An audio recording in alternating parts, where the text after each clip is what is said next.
Hi guys, Nigel 101 here with a NXT takeover review, Wargames, and also I'm going to do the Survivor Series review in the same video, this one. So yeah, remember to check my Patreon, Twitter, Instagram, Facebook.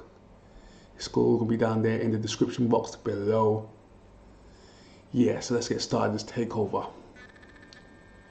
It's very good, you know, it's very good. So yeah, basically started off with Lars Sullivan versus oh no, oh no, oh no. So start with oh no. So then let me just read this real quick. So yeah, Sullivan, these guys got a good upside if they book him right. But I've got a feeling they're not gonna do nothing much with him. They should book him like a Hyde, Jekyll and Hyde type thing, where he's intelligent but he's a savage. Like come out with like he's making come out with old English clothes, like Hyde did back in the day. That's what I think they should do. Give him a gimmick with it. So it's been a massive guy. Give him like a little a smart gimmick, like a mastermind. That's what I want it to have. So this brute. But yeah, the match was like this. Sullivan's strength advantage was on full display from the opening bell as he barreled through Oweno's clothesline attempt before shoulder blocking his 6'4", 270-pound opponent to mat like he was a cruiserweight. Yeah, because he was doing a lot of that. Shoulder blocks, clotheslines, forearm smashes, doing all that. I liked it. It's just a strong style match. I like it. But overeager Sullivan made a rookie mistake, however, when he went to the top rope for a diving headbutt that missed. The costly error opened the door for Ono to deliver a barrage of vicious kicks to the monstrous foe. After both men traded brutal strikes, Ono lined up for his rolling elbow. But unfortunately for the hard-hitting Ono, he wouldn't get the chance to see if his finishing move could KO Sullivan. Instead, the hulking Sullivan dodged the maneuver and nearly drove Ono through the canvas with a massive freak accident. 1, 2, 3. So that match was done. Sullivan with the 1, 2, 3 over Ono. Big win for him. I like him, so I hope he goes far. Sullivan, I'm rooting for you, bro. And next up, Aleister Black versus Velveteen Dream. I'm going to call him Patrick Clark, because Patrick Clark, I don't like this Velveteen Dream gimmick. If he went the Prince route instead of this, it's too overly sexualized. It's too much. It's like, there's one move for me in feminine, like ish, like a prince. That's fine. This is just too much. It's too much. But the match was very good though. That's the Black vs Velveteen Dream. For me, match of the night. So yeah, let's get into this. All the mind games and stuff. Brilliant, brilliant stuff. Patrick Clark is a great wrestler and a great talent. Very charismatic. So yeah, let's get into this. Both supremely talented superstars continue to trade high-impact maneuvers to the delight of the NXT universe in Houston. The crowd roared in approval with each acrobatic counter and jaw-dropping move. And Dream came within a millisecond of handling Black his first ever loss in NXT on multiple occasions, which was true. Eventually, though, with Dream struggling to stay on his feet, Black delivered Black Mass for the 1, 2, 3. But yeah, the match was very good. It was like a strong style Japanese match. If this was in New Japan, this would have been in great company, because this was up there with New Japan matches. It was very hard hitting, very inventive, great counters. I loved it. It was amazing. If you haven't watched this match, go watch this match. Shows how great Patrick Clark is as a talent. If you don't know who Patrick Clark is, he's Velveteen Dream, but Patrick Clark is his proper name. This guy's been on the indies as well for a little bit too, so he's got experience as well. That's what people forget. People seem to forget. Go Velveteen Dream. No, it's Patrick Clark. So yeah, Aleister did his thing as he does, but Patrick Clark stole it. He stole this whole pay-per-view for me. Patrick Clark, that's for you, bro. So yeah, next up was it fatal 4-way women's match for the NXT Women's Championship. This is a good match too. 4 women I like. All of them I like. I'm more of a Peyton Royce fan. I love Peyton Royce. Oh, I love Peyton Royce. Peyton Royce is my favorite in the women's division. But I've been a fan of Ember Moon for years. But Peyton Royce right now, yeah. So, okay, let's go into this match. At the start of this wildly unpredictable bout, all 4 competitors are loading on one another in the search of an early edge. With the first pinfall or submission decided, which will claim the coveted championship, Sane Royce Cross frantically battled inside and out of the ring. She's very good. The outside stuff was very good too. After Moon viciously powerbomb Cross on the floor, which was sick. I thought she took out Cross. I thought Cross was done after that. Moon just went, pow! I was like, what? I was like, Cross hurt. I thought Nikki Cross was actually hurt. So yeah. On the floor, Sane, Moon and Royce proceeded to wage war inside the squared circle, bringing the crowd to their feet with numerous mat wrestling maneuvers. At the height of the injury, Cross entered the match once again with a crossbody that wiped out all 3 of them. The intensity reached a fever pitch as Sane hit a brutal Alabama slam on Royce. Savage, who landed on top of the fallen Cross. Sane then took flight from the top rope.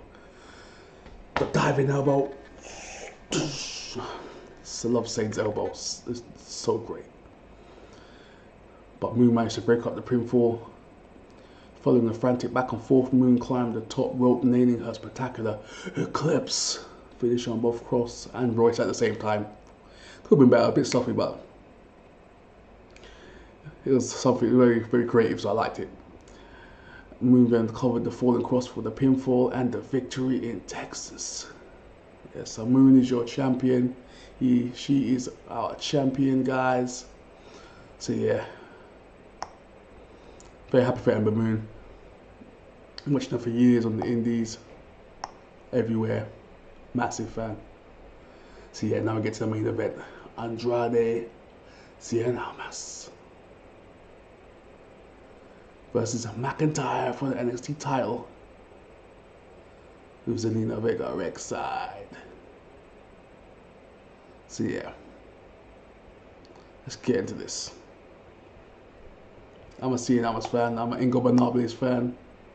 Watched him in Mexico, so plus he helped reinvigorate my boy Naito. So I got all respect for Almas, and I've been a fan of Drew since day one. Watching TNA everywhere.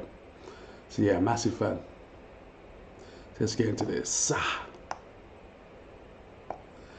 So Almas used unorthodox and devastating offensive attack to chop down and topple the bigger, stronger McIntyre. To cap off a complete career resurgence and take down the NXT champion in jaw-dropping fashion. The mind games between the champion were on full display as the bell rang. Both men sized each other up. Because Almas won the title. I was shocked. I was so shocked. It was just a crazy match. I can't even say the actual maneuvers. It was just so much madness going on. I think McIntyre got hurt as well at the end of the match. You could tell his arm was like, almost like a tear. Like you could see like a tear, I think, almost happened to his left arm. He had like a DDT, hanging DDT off the rope, and it looked bad. It looked like he actually hurt McIntyre. I think that's what hurt him. His arm was just wrecked. So yeah, Almas is your champion. Almas is your champion.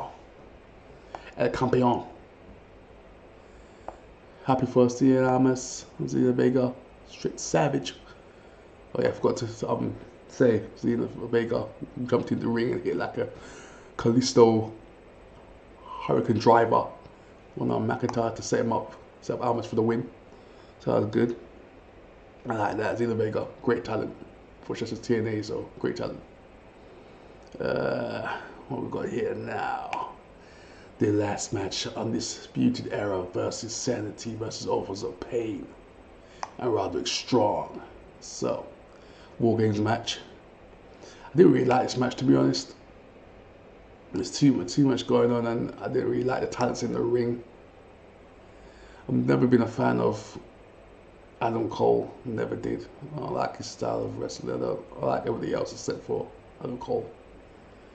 Nah, what Red Dragon doing with Adam Cole? Oh, what are they doing with him?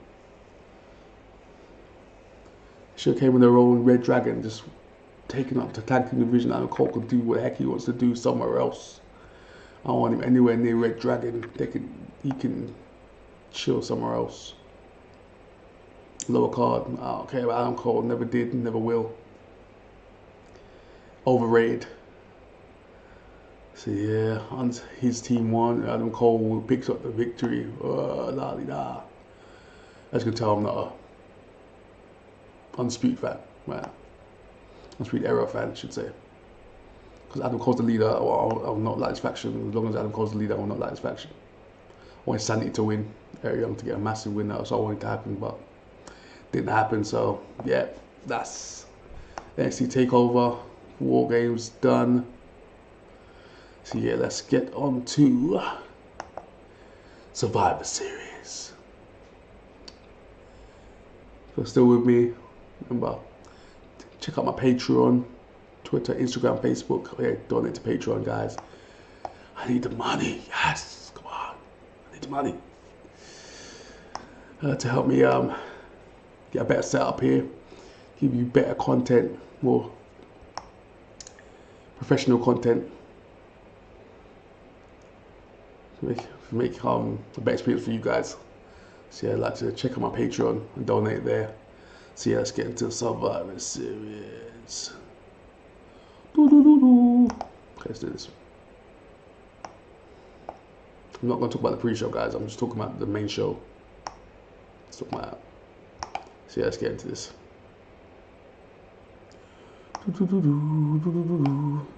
Okay, so first match up, the Shield vs. the New Day. That was a very good match. Oh, Big E brought it. Big E was the MVP in this match. Big E. This is what I don't like about Vince. He sees a talent and dumbs him down to the point where he is no longer a great talent.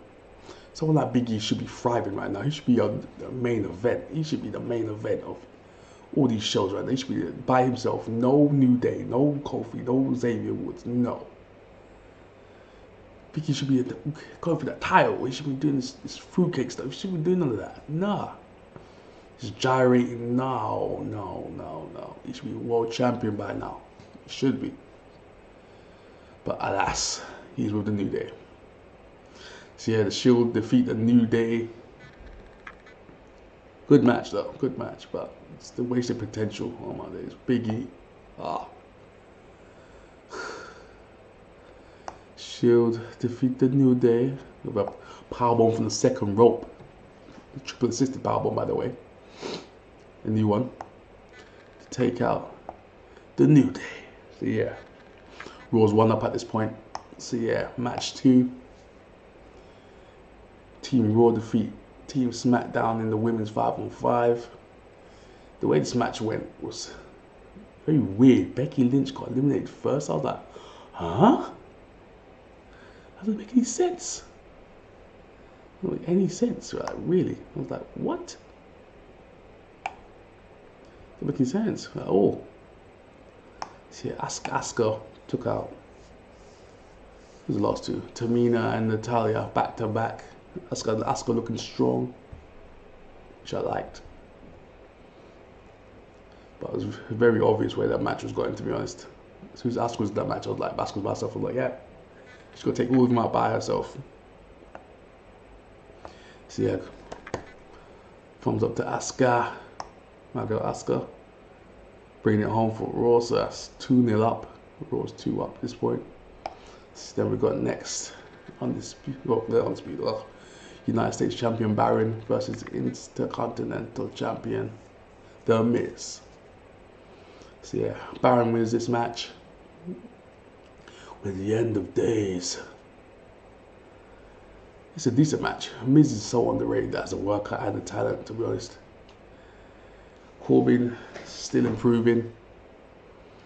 Yeah, he's doing well. He's coming along nicely, Baron Corbin. Been buried a little bit, but he's still alive. Corbin, I'm a big fan of Corbin. So yeah, Corbin picks up the win, so it's 2-1. Corbin bringing it for Team SmackDown. And next, the Tag Team Championships match, Usos versus Cesaro and Sheamus. Now this was a good match. I loved it. I love this match. For me, match of the night. For me. Usos and Cesaro and Sheamus brought it. Oh my god, this was a classic. This was a great tag team match. Amazing. But the Usos won with the splash on Sheamus. 1, 2, 3. So, see, this is what happens when you let these wrestlers loose. Vince is not managing all this crap and they're free to do what they want. This is what can happen. Usos should say Cesaro and Sheamus. This is the peak of what can happen. So yeah, so it's 2-2 now. SmackDown 2, Raw 2. Next, Charlotte versus Alexa Bliss. Not a great match, to be honest. Not a great match. Alexa Bliss isn't the greatest in the ring, and Charlotte is only good as the person she's facing. Because Charlotte's not much of a ring general. She's usually good as the person she's facing. She has to have someone on the same level or higher than her to have a good match, to be honest. So, yeah, Charlotte won. Obvious what was going to happen, to be honest. So yeah, SmackDown is 3-2 up. And the next match, Rock versus AJ Styles. It's quite obvious who's going to win here because of the scores. They telegraphed it so much because they were not going to let Raw be so far behind SmackDown. So everyone knew Brock was going to win this match, and Brock won this match. I didn't like the way they telegraphed that because you automatically knew he was going to win after that, after they saw the scores. So it was like, oh yeah, Brock's going to win, tie up, 3-3. But it was a good match nonetheless. AJ and Brock. AJ brought the best out of Brock in this match. Started out rocky because it was kind of an improvised match until the second half because AJ kind of buckled down and told Brock Lesnar what to do. So AJ was like coaching Brock through the match, which I liked. Brock obviously respects AJ enough to follow AJ's lead, which I liked. Brock was like dominating the first half of this match. Oh my gosh, it was like Suplex City first half of this match. In the second half, it was an AJ match. The great comeback that AJ Styles does. The great comeback kid himself, AJ Styles, looking glorious, phenomenal. With a few phenomenal forearms in there. And springboard, leapfrog, all that stuff. AJ putting out all the moves in this match. Working the leg of Brock. Brock selling the leg. Then AJ Styles going for a phenomenal forearm, the second one. And he got caught. F5. Everyone thought that actually he was going to win when he hit the phenomenal forearm the first time I Brock. Everyone was shocked. Everyone was like, ah! AJ couldn't put it off. Brock did it. I was like, okay. Brock won. It's Brock. So I'll give him that. AJ did well. AJ did a good second half match. I loved it. So yeah. Raw's up at this point because of Brock. No. 3-3. Not 3-3. So yeah, now it's the last match. It's Team SmackDown versus Team Raw men's Survivor Series match. This match was not good. I did not like this match. The only highlights I had from this match was Rude taking on H. It was hilarious. People were like, yeah, we wait for this moment. Rude, H. The mirror images of each other doing the same spine buster, which I loved. People loved it. They popped. Yeah, but Nakamura and Rude got taken out too quick. I was like, what is going on? It's like, huh? I know the old guys were left. I was like, what the heck is going on here? All the young guys got wiped out. I was like, what the heck is going on? We had Triple H angle, all that. Like, I was like, no. But yeah, Team Raw won because of Triple H and then Brock Braun. And Triple H had like a altercation at the end. Braun just power slammed H, and then that was it. So yeah, Raw won the overall night, as you would expect. So yeah, Survivor Series was good up until like the last match. I didn't like the last match at all. The way it went was like, nah, left a sour taste in my mouth. But overall, good show. Survivor Series was good. I give Survivor Series probably a 7 out of 10. I give Wargames a 9 out of 10. Yeah, I give Wargames a 9 out of 10. And Survivor Series a 7 out of 10. So that's me done with the Survivor Series and Wargames review. Check out my Patreon, donate if you can. Follow me on Twitter, Instagram, and Facebook. That's me out. Legendboy101 is out of here, guys. Peace.